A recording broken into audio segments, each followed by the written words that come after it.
You're standing in the middle of the kitchen. You walked in here for a reason. You know you did. It was important. But now, the thought has vanished like smoke. The word you were looking for in conversation, the name of that actor, the reason you went upstairs, it's right on the tip of your tongue, but it just won't come. That feeling, that frustrating, fuzzy, slow feeling we call brain fog. We've all been told it's just a part of the package. A natural, unavoidable consequence of adding another candle to the birthday cake. We laugh it off as a senior moment. But underneath the laugh, there's a flicker of fear. A worry that this is the beginning of a slippery slope, a slow fading of the sharpness and clarity we've always relied on. But what if I told you that for millions of us, the number one cause of that daily brain fog has almost nothing to do with your age? What if the culprit isn't in your genes or your past, but right there on the table, in that glass you've been forgetting to drink? Today, we are going to pull back the curtain on this myth. We'll uncover how a simple, silent habit is likely slowing your mind down, and more importantly, how you can reverse it starting this very afternoon. The solution is easier, faster, and more empowering than you can imagine. If you've ever felt that frustrating fog and worried what it means, you're in the right place. This is a community for taking control of our health. If that sounds good to you, take a moment to subscribe and let us know in the comments. What's one simple thing you've found that helps you feel sharper? Now, let's talk about the great misunderstanding that has us all blaming the wrong thing. For decades, we've been conditioned to believe that as our bodies age, our brains must inevitably follow a path of decline. We see a new wrinkle in the mirror and connect it to a forgotten name. We feel a creak in our knee and assume our memory must be creaking too. This connection feels so logical, so deeply ingrained, that we rarely stop to question it.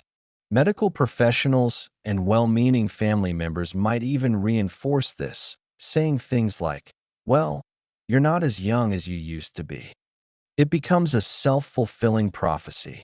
We expect to be slower, so we accept it when we are. We stop challenging our minds, assuming the battle is already lost. But this is where we get it profoundly wrong. Your brain is not a machine with parts that are guaranteed to wear out on a fixed schedule. It is a dynamic, living organ that responds directly to its environment. And the most crucial part of that environment is its internal chemistry. The true culprit, hiding in plain sight, is something called chronic mild dehydration. It's not the dramatic, fall over in the desert dehydration we see in movies. It's a persistent, low-level lack of fluid that most people, especially older adults, don't even realize they have. As we age, our body's thirst mechanism becomes less sensitive. We simply don't feel thirsty as acutely as we did in our 30s or 40s. On top of that, our kidneys become less efficient at conserving water. It's a perfect storm for a constant, slight fluid deficit. And your brain is the first organ to sound the alarm, not with a siren, but with that quiet, frustrating fog. To truly understand why a little less water can have such a big impact, we need to stop thinking of water as just a beverage to quench thirst. Instead, I want you to imagine water as the essential electrical fluid for your brain. Think about your brain as an incredibly complex and busy city with billions of buildings, your brain cells or neurons. For this city to function, for messages to get from one side of town to the other instantly, it needs a power grid. This power grid is made up of nerve signals, which are, at their core, tiny electrical impulses. These impulses carry every thought you have, every memory you recall, every command you send to your body. Now, what makes this electrical grid work? The secret is in the electrolytes, like sodium and potassium, that are dissolved in water both inside and outside your cells. Water is the medium, the river in which these electrical charges flow. When you are fully hydrated, the balance is perfect.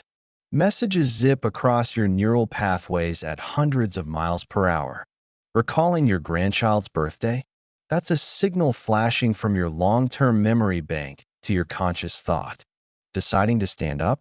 A signal fires from your brain, down your spinal cord, to the muscles in your legs. It's instantaneous, seamless, and clear. But when you're even just 1% or 2% dehydrated, a level so mild you wouldn't even feel thirsty, this entire system starts to sputter. The fluid around your brain cells decreases, concentrating the electrolytes and disrupting that delicate balance. The electrical signals slow down. It's like a citywide brownout. The lights are still on, but they're dimmer. The trains are still running, but they're sluggish. That's brain fog. It's not that the information is gone. It's that the communication system designed to retrieve it is running on low power.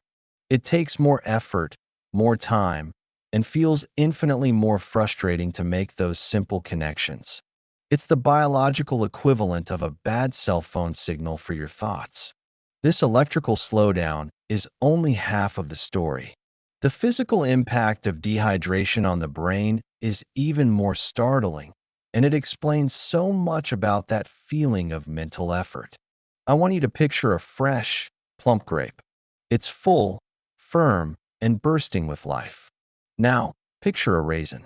It's the same fruit, but with the water removed, it's shrunken, wrinkled, and dense. Your brain, which is about 75% water, behaves in a remarkably similar way.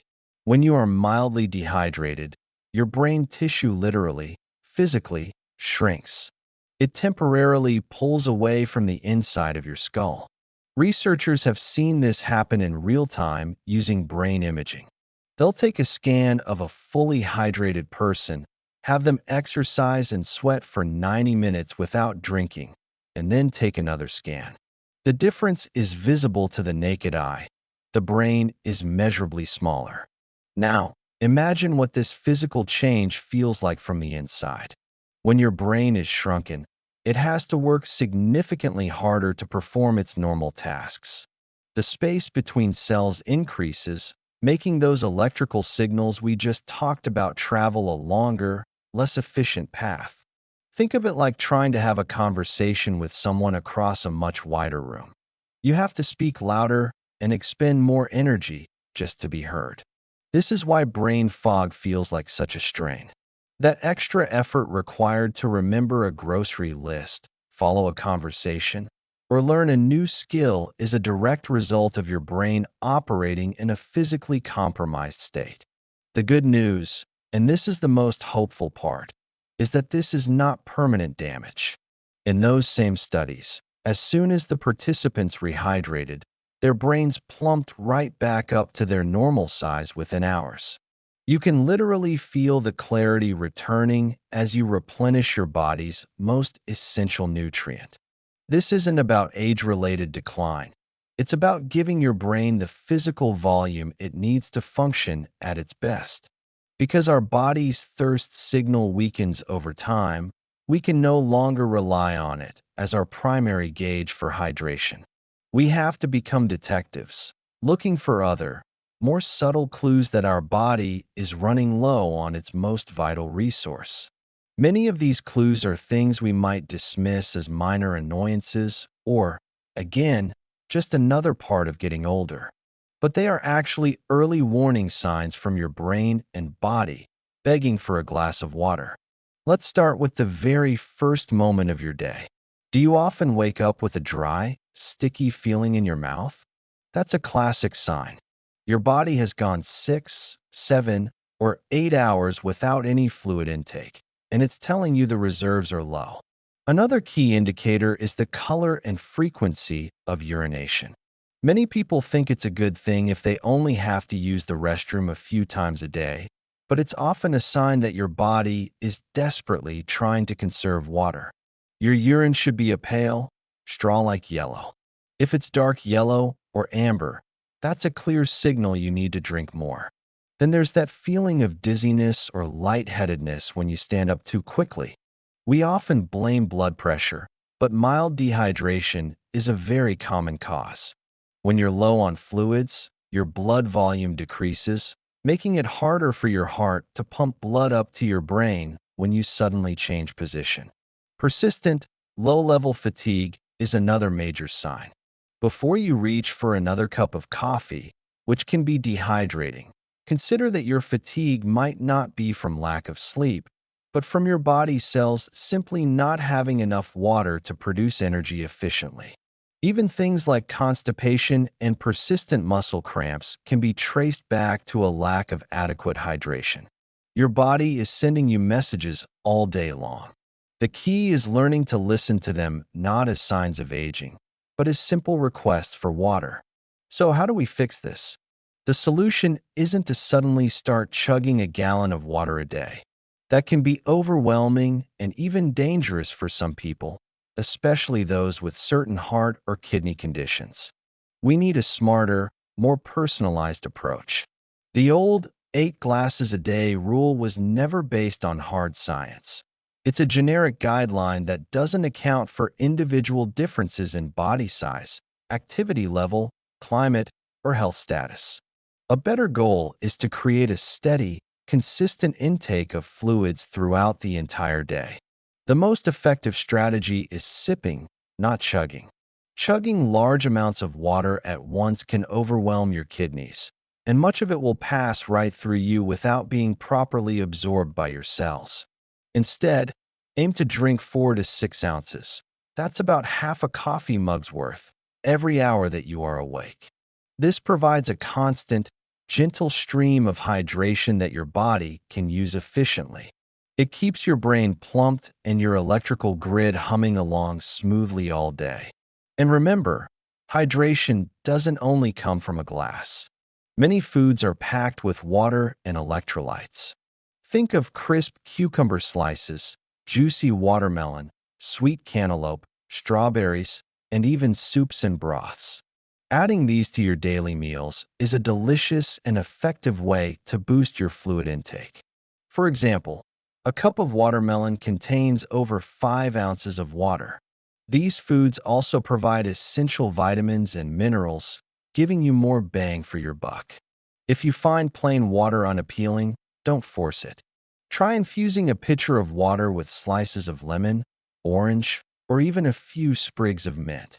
Herbal teas, served hot or cold, are another excellent option.